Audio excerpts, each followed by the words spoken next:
As a child, our next guest spent a lot of time in the Brooklyn Museum with ancient figurines and other artworks. He was also influenced by the fact that his father brought home swatches of fabric from his work as a garment designer. The complex jumble of shapes, and especially the spaces in between, gave Peter's guests some very creative ideas. Peter? Thanks, Jill. This is a great story. And it's also an honor. Harold Shapinski is an artist now of international renown.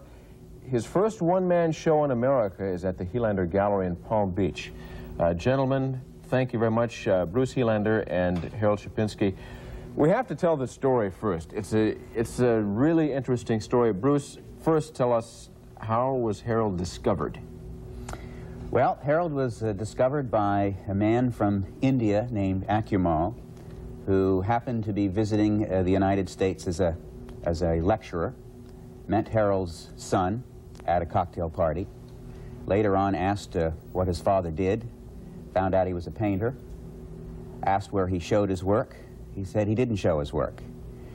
He dedicated his life to painting, didn't worry about showing his work. And this wasn't all that long ago, right? This was about 2 years ago, I guess. Harold, that's correct. Let me interrupt just for a minute, Bruce. Why didn't you show your work? It isn't so much that I didn't show my work. I showed my work periodically in exhibits I was invited to. But I didn't want to get involved with the whole social political scene of the art world. Ah, and there is a social political scene in the art world. Enormous as in theater or any other profession. And it takes so much time to become involved with that, so I avoided it. I kept working. I had a family. I had things to do to support the family as well, and to find time to do my own work. So what happened to finally get Harold into the art world? Akumal made his son a bet that in 6 months he could find a show in New York. He went to New York, but without success. I think most of the art dealers thought that the story was unbelievable.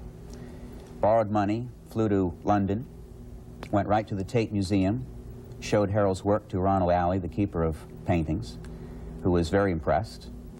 And Ronald Alley said, go and see James Mayer of the famous Mayer Gallery in London. And that's how the ball started rolling. The show was a complete success, a complete sellout, and here we are. This is the first one-man, well, this was your first one-man show ever in London. One-man show ever. Okay, and the first one-man show in the United States is at the Helander Gallery on Worth Avenue in Palm Beach. Opening tonight. And as I understand, you're half sold out already, and the show hasn't even opened. That's true. It's a very unusual circumstance. We're perfectly delighted with the response from the community and certainly the critics. And we look forward to a great show. Okay, while we continue to talk, let's take a look at some of the works we have. There's one. Now, Harold, explain. That's a very difficult thing to do. I avoid trying to explain my art or any other art. I leave it up to the people who look at it. The people who look at it, to feel the work and let the work speak to them. Okay. Maybe I can be of some help. Sure. Essentially, what Harold is labeled as an abstract expressionist painter. He's dealing with forms. He's dealing with his own sense of expression. All of the paintings have a certain kind of balance, character. They're of a singular quality that are recognizable as only Harold Shapinski's work. They deal with space and rhythm and composition, and they're very pleasing. A huge sense of scale. Interesting thing that I read of something you said as a child, you were interested not only in the shapes but the spaces in between. That's correct. When I was 2 years old, I picked up a paintbrush and I put it with a drop of water on the wall because my mother didn't allow paint. And from that moment on, I knew I was going to be an artist.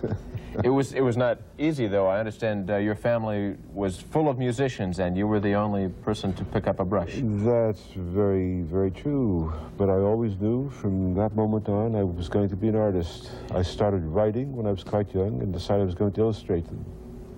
And in between, I walked to museums and all over the place to look at art. And you basically spent 35 years outside of the art political world. You really think of yourself as outside of it still, I imagine. I find myself, the way I like to think of myself, as being independent of it. They came to you rather than you coming to them, that's for sure. Best way. That's exactly correct. And obviously, if the work didn't have substance, none of this would have occurred. Right. Well, Harold, it is a pleasure to meet you. And thank Bruce, you. thanks for coming in. It's been a Thank you great for pleasure. inviting us. Thank you very much. Jill? Bruce?